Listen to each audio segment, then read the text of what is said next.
बारे में बात करना चाहता हूँ। इसमें 64 करोड़ रुपया बिना धान खरीदे, बिना गेहूँ खरीदे लोगों के खातों में करोड़ों की संख्या में भेजा गया। इसके बारे में वहाँ कई बार बात उठाई गई। माननीय मुख्यमंत्री जी को पत्र भी लिखा, लेकिन अभी कोई जांच नहीं हुई, क्योंकि इसमें सबसे बड़ी रकम लेने वाले भारतीय जनता पार्टी से संबंध है, इसलिए इस पर कोई कार्रवाई नहीं हो पा रही है। और इसके खिलाफ वहाँ के अधिकारियों ने भी लिखा है, जो पीसीएफ का कर्मचारी है, अधिकारी है, उसने लिखा है कि मैं सबका नाम कुछ लोगों का तो बता दे रहा हूँ। एक है अभय पाठक, जिन्होंने 85 करोड़ रुपया लिया है, एक पैसा नहीं सप्लाई किया। दूसरा है आनंद शुक्ला, जिन्होंने 2 करोड़ रुपया लिया। नरसिंह चौधरी 2 करोड़ 25 लाख। मेसर कैबिया traders 1 crore 85 lakh. Messrs cricketers and transporter 30 lakh. Prabhat Kumar 20 lakh. Tahira Khatoon 4 crore 80 हजार।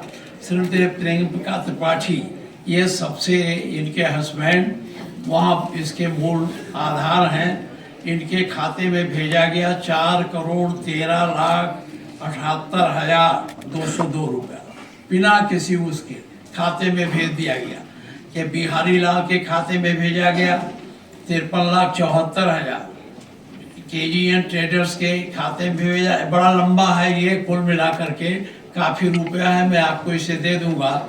सबसे बड़ी बात यह है कि ये जो धान खरीद हुई केवल हमारे जिले से नहीं, सिलीगुड़ी के खाते में भेजा गया, बिहार के लोगों के खाते में भेजा गया, दूसरे सूबों में बहुत बड़ी रकम भेजी गई और भेजी नहीं गई, उनके खाते में डालकर वो अधिकारी निकाल लिया। यही नहीं, जब इसका पता चला तो उसको निलंबित कर दिया गया। जब दूसरा अधिकारी नहीं जब तक आया, उसके बीच में भी उसने कई, उसमें तो कोई पकड़ा नहीं गया। बड़े लोग जो 15 करोड़ 16 करोड़ 3 करोड़ लोग रुपया निकाले हैं, वो चूंकि सत्ताधारी दल से संबंध है, इसलिए उनके खिलाफ कार्रवाई नहीं हुई। एक आध छोटे मोटे जो थे वही पकड़ के उनको जेल भेज दिया गया और कोई कार्रवाई नहीं है। बहुत बड़ा भ्रष्टाचार यह हमारे जिले का है। मैंने खुद मुख्यमंत्री को पत्र लिखा, आज तक कोई इसकी जांच नहीं हुई। मैं वहाँ के जिलाधिकारी को, वहाँ के अधिकारियों को भी कहा, जो पीसीएफ के यहाँ डायरेक्टर हैं, आयुक्त हैं, उनको मैंने कहा। उन्होंने कहा मैं चल करके इसकी जांच करूँगा। इस भ्रष्टाचार के मामले में मैं आपका ध्यान आकृष्ट करता हूँ। और ये भ्रष्टाचार यही नहीं है, तमाम प्रकार के भ्रष्टाचार हो रहे हैं हमारे यहाँ। जिसके खाते में जिसके नंबर हैं, जिसका जब वो दस्तावेज है, 80-80 साल के घर हैं, उसको भी गिरा दिए जा रहे हैं। बांसी में बड़े पैमाने पर गिरा गया।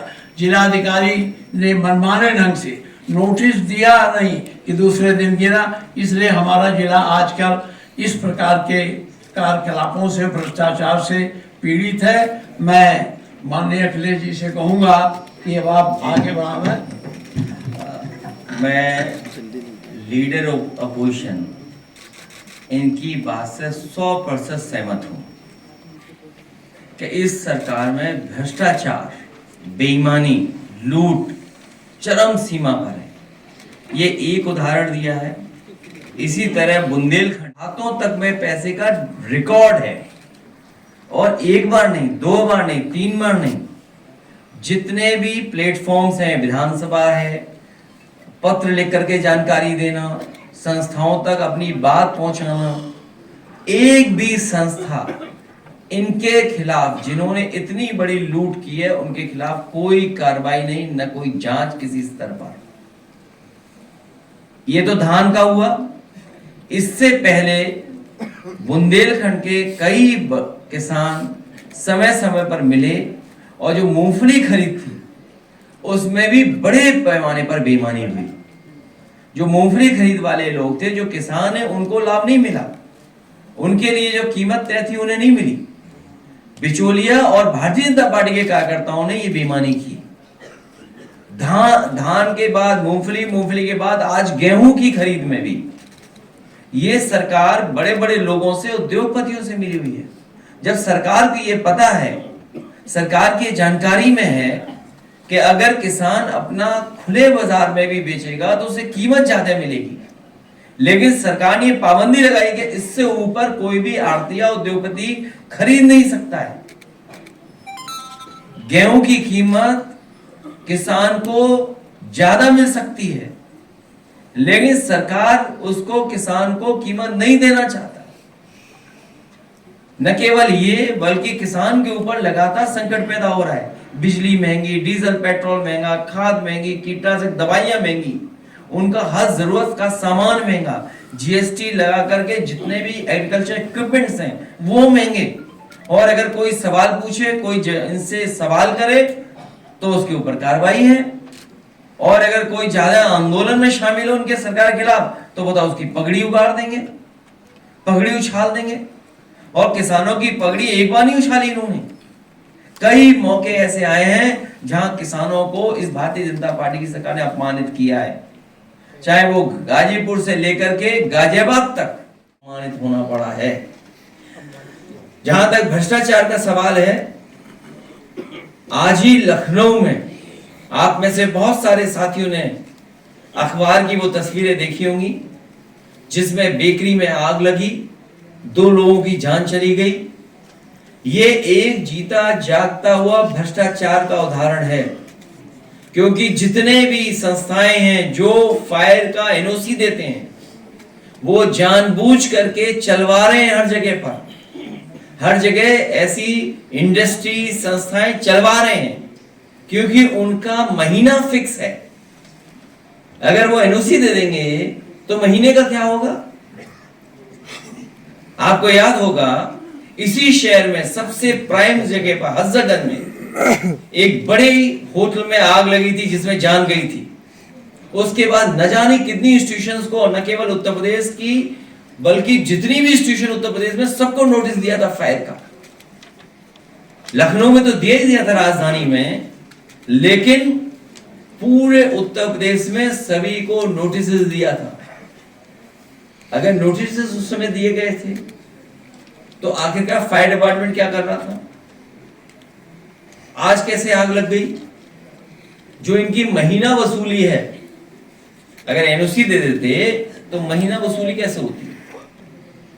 यही नहीं, भ्रष्टाचार का अखबार में कई अधिकारियों के खिलाफ कार्रवाई होने जा रही है 165 करोड़ रुपए की धांधली को लेकर।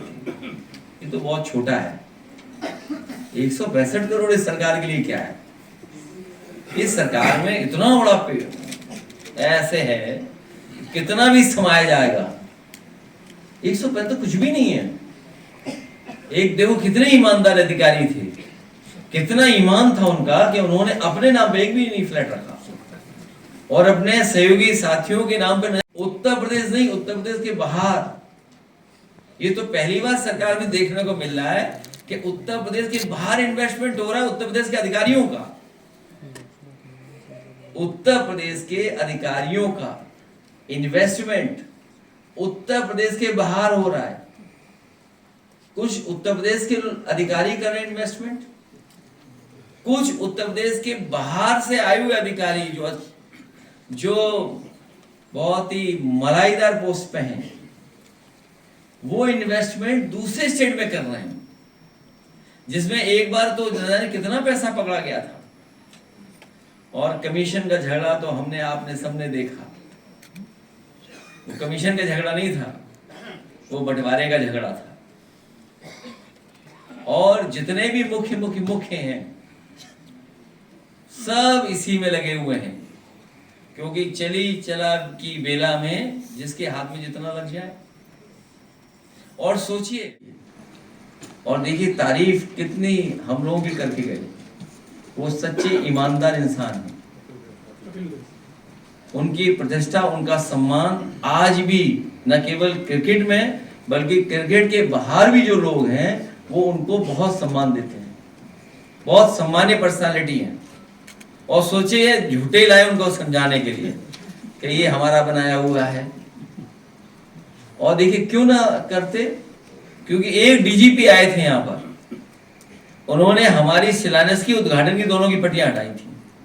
हमें याद है उन्होंने कहीं फार्म हाउस बनाया है उत्तर प्रदेश से बाहर, जिन्होंने हमारे नाम की पट्टियां नहीं लगने दी। नाम मत बोलो, इन्होंने ऐसा बोला मैं जान गया किसका नाम ले रहे हैं, क्योंकि जितना मैं कह रहा हूं वो सब समझ रहे हैं बात को। तो सोचिए आप, पट्टियां नहीं लगी थी, छिपा दी होगी। अगर वो उन्हें पट्टियां दिखाई दे जाती तो बात दूसरे ढंग से हो रही होती, कि कोई भी किसी को इस तरह शर्मिंदा नहीं करते हैं, सरकार को ही शर्मिंदा होना पड़ गया। सोचिए, आज भी समाजवादियों का काम है। मैं आज चौहान समाज के लोगों का धन्यवाद देना चाहता हूं, दूर दूर से ये चल करके आए। मैं इनकी भावना को और इनके जो सोच है, जो इन्होंने आज हम लोगों के बीच में बातें रखी हैं, मैं एक एक चौहान समाज का धन्यवाद देता हूं, आभार प्रकट करता हूं और उन्हें भरोसा दिलाता हूं कि जब भी समाजवादी सरकार बनेगी उन्हें पूरे तरीके से सम्मान दिलाने का काम हम सब लोग मिलकर। लेकिन गन्ना चूसने वाले लूट ले गए उसे, अकेले रह गए। बहुत सजाई थी महफिल, कोई और महफिल को लूट ले गया। ये तो तस्वीरें मैंने सोशल मीडिया पे देखी, इसलिए बात कर रहा हूं मैं। मुझे सोशल मीडिया का धन्यवाद देता हूं कि उसके माध्यम से कुछ तो सच्चाई, कुछ तो तस्वीरें हमें देखने को मिलती। उसी के माध्यम से जो एक शेर कई सदनों में कई बार एकदम फिट होता है बीजेपी का, मैं आए हुए मिश्रा जी का धन्यवाद दूंगा। उन्होंने बहुत मुकाबला किया, अचानक आज हमें यहाँ मिल गए चौहान समाज के कार्यक्रम में। मिश्रा जी को भी बहुत परेशानी का सामना करना पड़ा, हमला हुआ इन पे, वार हुआ इन पे और इन्हें जेल जाना पड़ गया। कमाल की सरकार है, हमला इन्हीं पर हुआ। हालांकि वो हाथा की वजह से ये सब है, और मुझे लगता है आपकी वजह से, आप विपक्ष में खड़े हो ना सामने, इसीलिए मिश्रा जी पे भी अन्याय हो रहा है। तो ये सरकार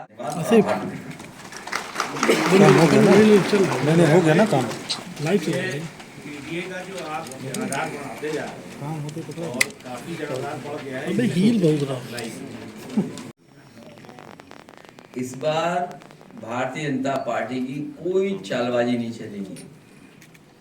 जो ये धांधली करते हैं चुनाव में, चुनावी धांधली करते हैं, इस बार 403 विधानसभाओं में भारतीय जनता पार्टी की कोई भी 420 ही नहीं चलने देंगे लोग। अभी आपने कितने अधिकारियों के नाम गिनाए हैं? बहुत ढेर नाम किसी का नहीं लिया मैंने, नाम आप ले दो। अखिलेश जी, बहराइच तो में मुख्य बात यह है कि इस सरकार में भ्रष्टाचार की कोई लिमिट नहीं है। इतना भ्रष्टाचार चल रहा है, अन्याय भी उतना ही चल रहा है। इसीलिए पीडीए परिवार एकजुट हो गया है, और इसी एकजुट ताकत से घबरा करके भारतीय जनता पार्टी ने ये जाति गणना कराई है। और जाति गणना के मैं भी धांधली ना हो, इसलिए पीडीए परिवार एकजुट रहेगा। अखिलेश जी, बहराइच में 800 साल से क्या था वहां सुनने में आया, कैफे खोल दिया सरकार ने। सोचिए, किसान के लिए जो इंफ्रास्ट्रक्चर बनाया, वहां कैफे चला रहे हैं लोग, और जो कैफे की जगह है वो खंडर बना दी। और यही नहीं, किसान जहां अपने सामान के साथ रुक सकता हो, रुकने का जहां उसके लिए इंतजाम बनाया था, वो सुनने में अपने खासम खास स्वजाति लोगों को बेच दिया। पहले प्लासी मॉल बेचा, फिर एक बस स्टैंड बेचा, बाद में किसान बाजार बेच दिया। अखिलेश जी, इस वक्त आपको पूरे देश में पीडीए के महानायक के तौर पे देखा जा रहा है। एक मूवी आई है फूले, उसमें पीडीए के दो कई बार जो बहुत सारे प्लेटफॉर्म थे उन पे रुक करके आधा घंटा 20 मिनट 25 इस तरह फिल्म देखी। एक मौका हाँ, एक मिनट कम से कम हमने दूसरों को फिल्म देखते हुए देखा है, वो फिल्म पता है कैसे देखते हैं? सबसे आगे बैठ जाते हैं। अगर सोने बैठते फोटो खिंचाने के बाद पीछे बैठ जाए। नहीं देखिए, अखिलेश जी बोले जिसमें 3 अमूल प्लांट लगने का समझौता हुआ था, 2 प्लांट लग चुके थे, एक पराग का लग गया था। तमाम पराग के संस्था के जो प्लांट थे उनकी कैपेसिटी बढ़ाई गई थी। तो लक्ष्य था 30 लाख लीटर प्रोक्योरमेंट मिल्क को बढ़ाना। एक मिल्क प्लांट, काऊ मिल्क प्लांट, पहला काऊ मिल्क प्लांट के प्रोडक्ट्स बनने का पहला प्लांट कन्नौज में उमरदा में लगाया था समाजवादी सरकार में, और उसके उद्घाटन का नकली पटिया देश के प्रधानमंत्री जी ने और मथुरा की सांसद हेमा मालिनी जी की लगी है। बताओ दोनों को क्या लेना देना है हमारे कन्नौज के उससे।